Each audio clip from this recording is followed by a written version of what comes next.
Première question. Maître démb interpellé nañu Madiambal Diagne. dem na jàkkaarloog ñi nga xamante ni mooy la justice française déglu nañu ko placé nañu ko sous contrôle judiciaire.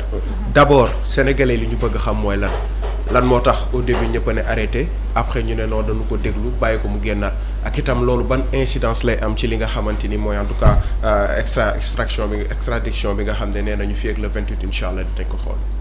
Bon, merci Fary par rapport à cette question. Je crois que xam nga en droit les termes ont leur sens. Je vois même hier un débat autour d'une notion boo xamante ne nii benn journaliste def na ci une interprétation très biscornue parce que oui parce que xam nga mot français yi mot droit yi boo leen di tekki ci wolof. mot français yi mot droit yi boo leen di tekki ci wolof. doo jug ci ay tooxi doona te journaliste boobu loolu la def démb. mooy interpeller mu traduire que interpeller mooy ku ñuy questionner. nee na Madiambal kenn interpeller du jàpp mooy dañ ko poser ay questions.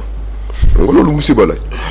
alors que l'interpellation en droit acte la boo xamante ne tey jii ça veut dire que tu es entre les mains des autorités de poursuite. mën na nekk officier de police judiciaire et en la matière même ce sont les officiers de police judiciaire ñoom ñooy poursuivre ñoom ñooy jàpp parce que le procureur moom du moom mooy jàpp. day émettre day joxe ay li nga xam ne moom mooy ay ordre officier de police judiciaire yi jàpp la donc si on utilise le verbe interpeller c'est parce que du Madiambal Diagne moom moo dem ci téyaayu bakkanam mais dañ koy jàpp yóbbu ko. D'accord. C'est ça la bonne information. Oui. Et ki nga xam ne moom moo njëkk a dugal information bi nga xam ne moom mooy la source principale de cette information là. bi affaire bi amee déggante nañ téléphone. muy Samba Seck. Bien sûr waaw. oui parce que Samba je fais partie des gens yi nga xam ne da leen di consulter sur beaucoup de questions. Voilà donc ñu bari dañ doon remettre en question la crédibilité de l'information. Et bi ma koy jotee information bi dama ko woo depuis Belgique. Et il avait confirmé l'information qu'il a été interpellé. Maintenant à la suite de cette interpellation bu la jàppee en la matière da lay yóbbu fi nga xam ne tey jii moom mooy ci procureur général. D'accord. Léegi le procureur général moom autorité de poursuite la. dernière décision bi revenir ko comme Sénégal le procureur rek. comme ni muy xewee fii. Voilà comme ni muy xewee fii c'est la même procédure parce que ñun suñu droit un pan entier de notre législation est issu de la France c'est ce qu'on appelle le mimétisme juridique. boo xoolee dañoo copier rek. collé bien sûr y a pas une différence particulière ci li nga xam ne noonu la ñuy dérouler suñu procédure. Donc bi nga xam ne ni procureur général bi jël le dossier bi daf ko jébbal ki nga xam ne moom mooy la chambre d'instruction. Et chambre d'instruction bi moom mooy am dayooy moom moo am prérogative bu interroger ki nga xam ne tey jii moom mooy Madiambal Diagne sur le fait mooy gat li tax ñu interpeller la en France parce que ce pays d'origine dafa décerner à ton encontre un mandat d'arrêt et le mandat d'arrêt en droit est une mesure coercitive mooy mesure la boo xam ne mesure bu sévère la parce que à partir du moment où fi nga xam ne tey jii moom mooy dëkk bi ñu lancé mandat d'arrêt bi accepté nañ ko ba delloosi la yow boo ñëwee da lay conduire manu militari yóbbu la rëbës boo xëyee nga dem wuy ji ki nga moom mooy le juge d'instruction. Maintenant à la suite de l'examen en tout cas de ce dossier ñu confronté que et à l'issue de cette confrontation on a eu dire en tout cas qu'il n'a pas bénéficié loolu aussi c'est une erreur contrôle judiciaire du bénéfice. Okay. Parce que le contrôle judiciaire c'est une mesure d'aménagement mais sous astreinte. Pourquoi mu nekk une mesure d'aménagement sous astreinte parce que dan naan lan mën nga dem dellu sa kër donc mais dañuy confisquer sa passeport au moment où je vous parle passeport Madiambal Diagne nekkul ak moom. Ah mais nee nañu gis nañu démb ku ne il est libre de ses déplacements. Non xam nga libre de ses déplacements mën na ne il est libre de ses déplacements il peut se déplacer en France mais au moment où je vous parle il n'a pas la possibilité de sortir hors du territoire français. Ah oui. Parce que contrôle judiciaire bi bokk na ci li nga xam ne moo koy accompagner les conditionnalités. dañu récupérer li nga xam ne tey jii moom mooy sa passeport. ne la tu n'as pas le droit de te prononcer sur le fond du dossier est-ce que gis ngeen Madiambal Diagne ak ni mu bëggee di def étude muy prononcer wu présentement sur le fond du dossier il n'en a pas l'opportunité il n'a pas la possibilité il n'a pas aussi la possibilité bu ko justice française bi soxlaa présentement pour mu def sa déposition mu soustraire à l'appel de la justice française donc mesure contrôle judiciaire bi li koy justifier mooy éventuellement am na benn audience boo xamante ne moom moo war a am pour ñu examiner. le 28 pour ñu examiner li nga xam moom mooy demande d'extradition bi. léegi nag audience boobu passement dafa décisive. C'est une audience très décisive pour la bonne et simple raison que c'est à travers cette audience là la ñuy xoolee ba xam autorité judiciaire française yi dinañ accepter li nga xam ne tey jii moom mooy demande d'extradition bi wala duñ accepter la demande d'extradition. xam nga le seul fait que moom ñu def ko contrôle judiciaire déjà c'est une mesure sévère. léegi ci yenn condition ci lan le juge français bi di sukkandiku pour accepter li nga xam ne tey jii moom mooy la demande d'extradition je crois que hier def naa ci benn texte. yii ma la wax ni moom la juge bi di examiner. mooy le sieur Madiambal Diagne tu fais l'objet en tout cas de poursuites pénales ci dëkk bi nga nekk à la suite de ces poursuites pénales là yow da nga daw da nga nekk en cavale ñu lancé benn mandat d'arrêt à ton encontre mandat d'arrêt boobu noonu ñun moom lañ examiner pour xool ba xam dan lay delloo Sénégal wala du lay delloo Sénégal. léegi bokk na ci li nga xam ne ni tey jii France moom lay xool. moom lañ tuddee en droit le principe de la double incrimination. juge français bi danaan est-ce que yéen Sénégal parce que déjà présentement ni le juge français a à sa disposition rapport bi nga xam ne tey jii moom moo épinglé Madiambal Diagne am na à sa disposition tous les documents yi nga xam ne tey jii moom moo afférent au dossier.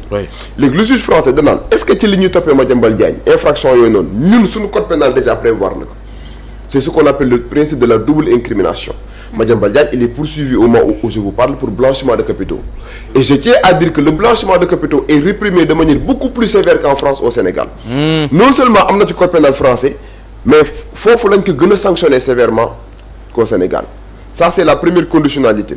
Deuxième conditionnalité est-ce que les infractions pour lesquelles Madiambal Diagne est poursuivi sont des infractions politiques. En la matière ce ne sont pas des infractions politiques. tey par exemple Madiambal Diagne bu ñu ko doon toppee ay diffusion de fausses nouvelles ay diffamation ay par exemple offense au chef de l'État bu boobaa mën na nekk ay infractions yoo xamante ne nii autorité judiciaire française bu ñu ci sukkandikoo dañ ko extrader parce que dañ naan kii dañ ko bëgg a toppee ay infractions politiques mais en la matière il est poursuivi pour des infractions relatives aux deniers publics li ñu tuddee par exemple blanchiment de capitaux et les infractions yi nga xam ne tey jii assimilables en tout cas à la délinquance économique et financière donc à partir du moment où l'infraction n'est pas politique à partir du moment où le principe de la double incrimination ne souffre d'aucune ambiguïté pour la bonne et simple raison que ni blanchiment de capitaux amee ci code pénal sénégalais noonu la amee ci nga xam ne moom mooy code pénal français en plus de cela il y a véritablement les membres de sa famille présentement ñi nga xam ne ñu ngi subir une détention provisoire par rapport le même dossier donc mu nekk autant d'arguments yoo xamante ne tey jii juge français bu ci sukkandiku amul benn prétexte bu mu mën a sukkandiku pour ne pas accepter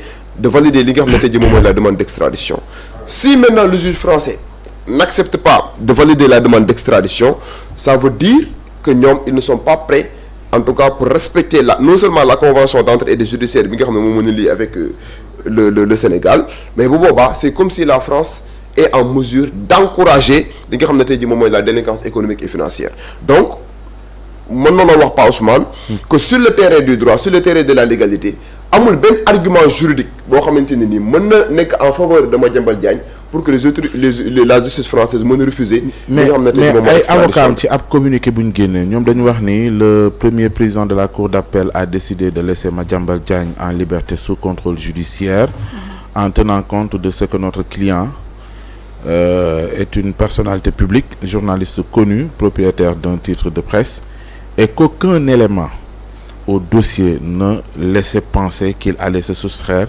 à la procédure d'extradition. Aucun élément au dossier? Aucun. Ouais, ne laissait penser qu'il allait se soustraire à la procédure d'extradition. Mais avocat yi li ñu wax foofu noonu ak li fay amee bokkul. Parce que phrase boobu noonu. la compréhension bi man am ci phrase bi mooy. Madiambal Diagne moom moo demal boppam. si loolu la ñu wax sax. alors qu'en réalité du moom moo demal boppam il a été interpellé. Attention. ah oui. oui. il y a un amalgame moo dem présenté wu ci commissariat bi pour dire que ni moom mu ngi ci territoire français. non il a été interpellé pour ce chef là. parce que bu fekkoonte ne par exemple moom moo demal boppam. lan mooy justifier la mesure de contrôle judiciaire parce que la mesure de contrôle judiciaire du mesure bu tuuti. pourquoi moom par exemple autorité judiciaire française décidé wuñ defal ko liberté provisoire wala ñu wax que ne que yow li nga xam ne moom moo waral la demande d'extradition ak mandat d'arrêt bi ñu lancé en son encontre amul ba ay éléments yu assez solides yu war a mën a nécessité ji ñu lay woo kon mën na dañ lay renvoyer purement et simplement des fins de la poursuite.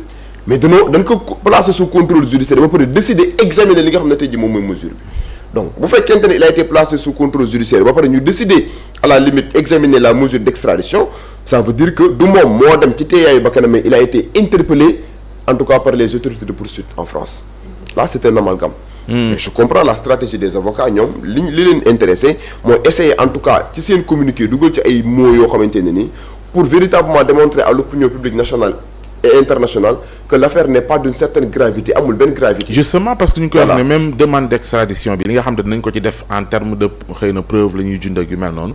dara neewu ci loo xamante ne le 28 mën naa firndeel ni war nañ ko mën a. waaw xam nga Pa Ousmane il n'appartient pas à la justice française de faire une interprétation des charges ñoom ils sont en train de faire le procès avant l'heure.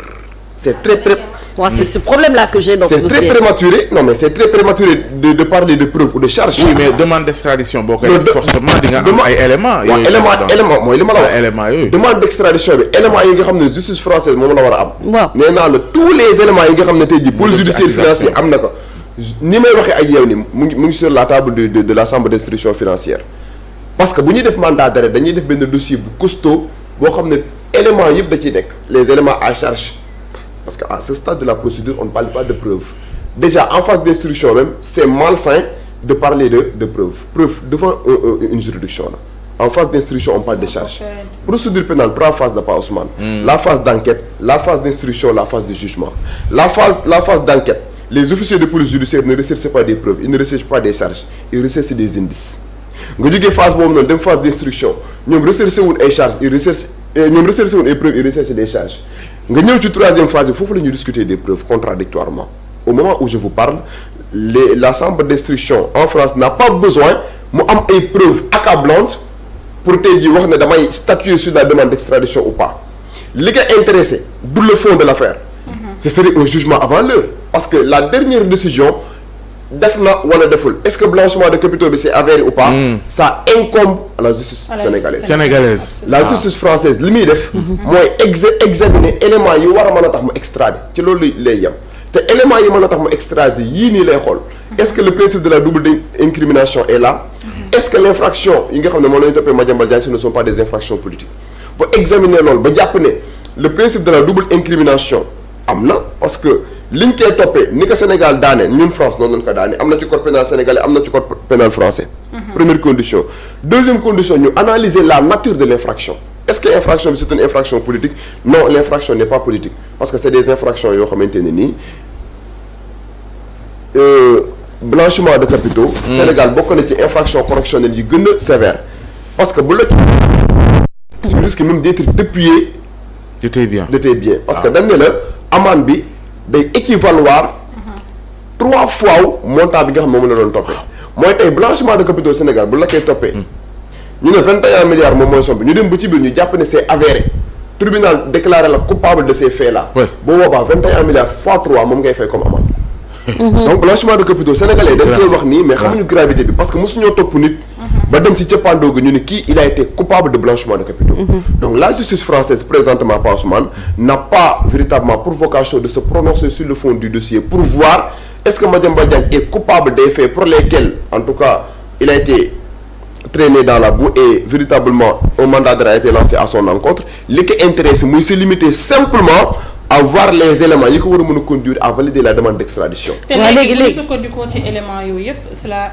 veut dire que ni la justice française a l'obligation d'exécuter un mandat bi nga xamante ne la justice sénégalaise daf ko émettre. mais j'aime même le mot obligation marge de manœuvre amul. parce que élément bu ñu war a mën a sukkandiku pour wax ne du valider la demande d'extradition ça n'existe pas sur le terrain de la légalité moo tax ma ne bu ñu ko deful.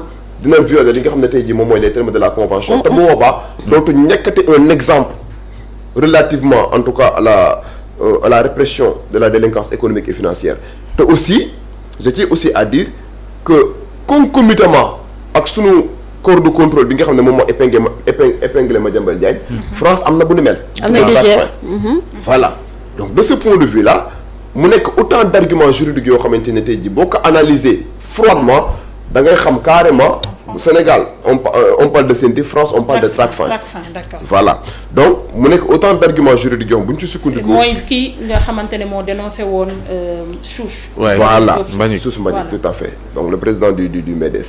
donc loolu nekk assez d'arguments yoo xam ne nag bu suñ si sukkandiku la justice française n'a aucun prétexte pour bañ a exécuter li nga xam moom mooy la demande d'extradition. Maintenant par rapport au fond de l'affaire est-ce que def na wala deful. loolu du ressort juridiction française loolu juridiction sénégalaise ñoom ñoo koy def à la suite en tout cas d'une procédure boo xam ne dinañ ko def de manière contradictoire bu fekkente ne ñoom accepté na li nga xam moom mooy la demande d'extradition. Mamy a une question. waaw léegi man en fait c'est-à-dire man ce qui est contradictoire dans ma tête et ce que je veux comprendre mooy. état bu Sénégal bu fekkente ne dafa am ay convention enfin dañoo am accord juridique yoo xamante ne am na ko ak France su fekkente ne dafa établir fii benn mandat d'arrêt international jëmale ko ci benn sénégalais bu daw làqatu foofu ci France. France mën na nangu mandat d'arrêt bi wala mën na ko bañ. moom la ñu war a examiner le 28 mën na ko nangu.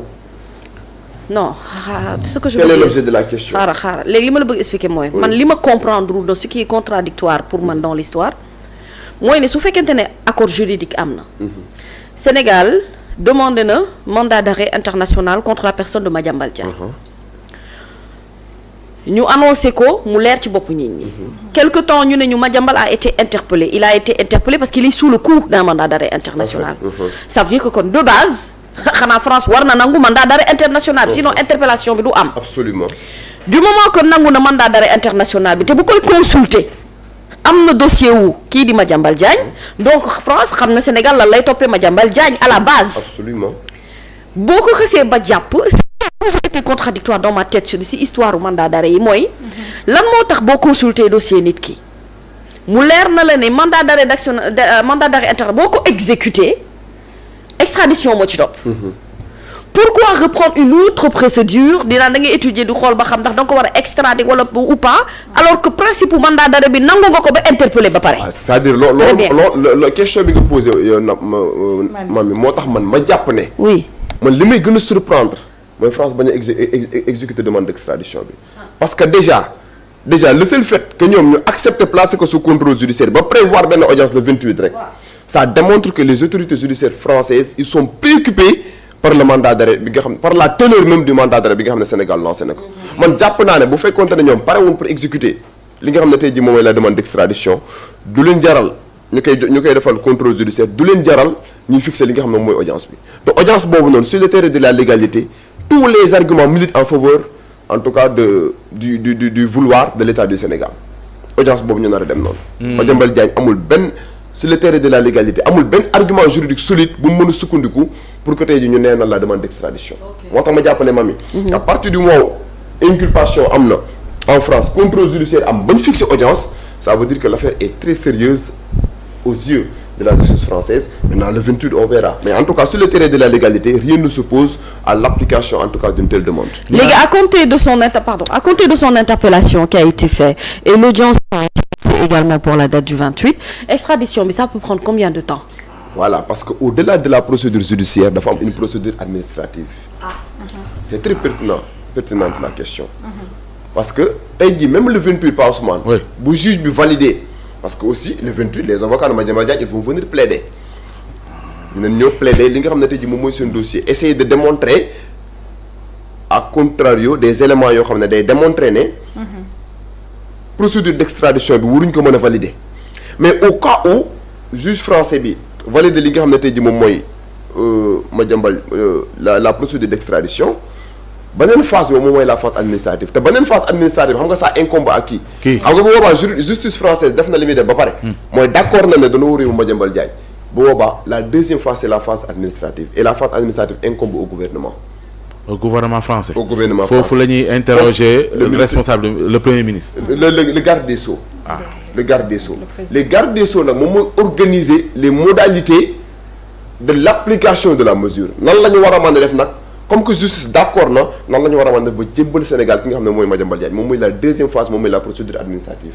donc dans la première phase bi ñu nekk ni moom mooy la phase judiciaire après cette phase judiciaire là il y a une phase administrative boobu nag moom mooy justice d'accord na ba pare pour ñu extrader que léegi yan moyens la ñu war a mën a emprunter pour yóbbul que li nga xam ne tey jii moom mooy les autorités sénégalaises mën na nekk procédure boo xamante ni si les avocats de Madiambal Diagne jouent au dilatoire. mën na nekk une procédure très longue. bu fekkee la justice française dafa bañ extradition bi. bu fekkee la justice française dafa bañ extradition bi sénégalaise mën a def. Sénégal mënul def dara parce que les États sont souverains mais. lenn mën na am si le Sénégal applique la réciprocité.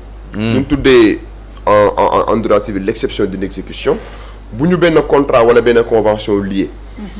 ñu dem ba ci biir je me suis rendu compte que yow pare woo pour respecter les termes de la convention man aussi boo demee ba soxla ci man dara je ne vais pas respecter les termes de la convention c'est ce qu'on appelle l'exception d'une exécution et je tiens aussi à dire Nabou Sénégal récemment vivre na la même situation avec benn Sénégalais boo xamante ni justice française lancé woon na benn mandat d'arrêt à son encontre Sénégal dafa bañoon exécuter mandat d'arrêt je fais pas le parallèle.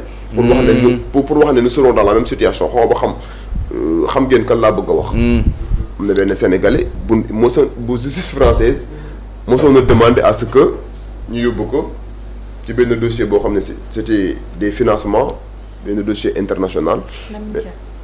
Voilà. Ah. D'accord. Ne pas citer le nom. Donc de ce point de vue là la justice sénégalaise dafa bañoon mais justice sénégalaise ci li mu sukkandiku woon mooy ñun duñu extrader suñu propre ressortissants.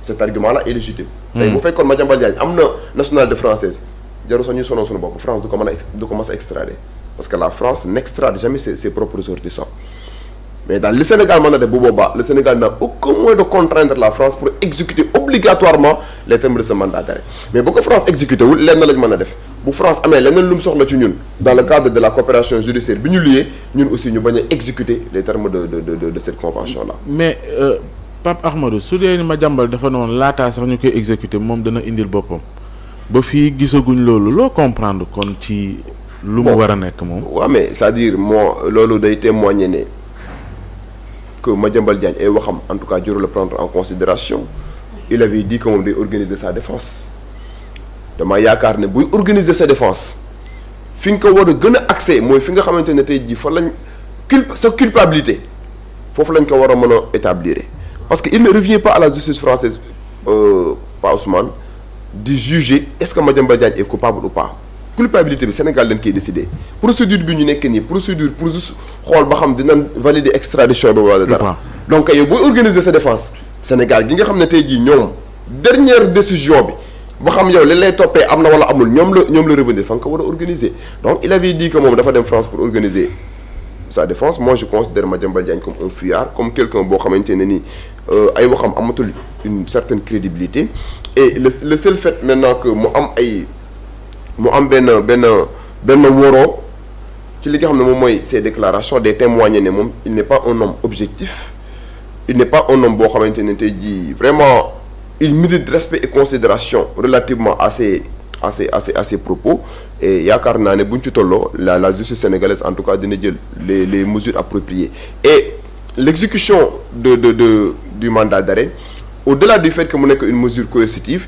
il faut aussi comprendre je l'avais dit la fois passée que la fuite de infraction en droit sénégalais mais circonstance aggravante la par rapport à l'infraction. waaw mën nañoo njort ni kon la dawloo lu.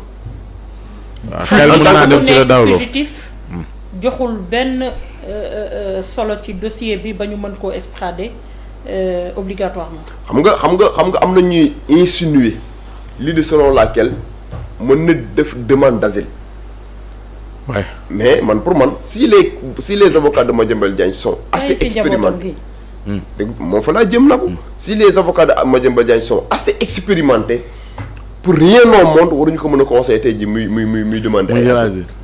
Voilà parce que déjà c'est bien sont gelés au Sénégal au moment où je vous parle sa famille en quelque sorte sa famille proche ñu ngi subir une détention provisoire pour les mêmes faits defal que demande d'asile mooy non seulement se soustraire à la justice sénégalaise mais abandonner en quelque sorte sa famille biologique bi nga xam ne présentement ñu ngi croupir en prison donc loolu ce n'est pas quelque chose boo xamante ne ni lu ñu war a mën a envisager la si ces avocats sont expérimentés maintenant la seule chose bi nga xam ne tey jii bu doon ay avocats am bëggal nañ ko lu baax te yaakaar na ne bëggal nañ ko lu baax mooy waruñu woon a nangu procédure bi di àgg ci dimension bii nii.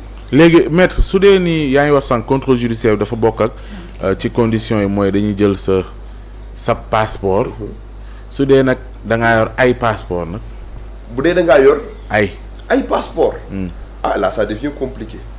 la nga tuddee ay passeport pas Ousmane.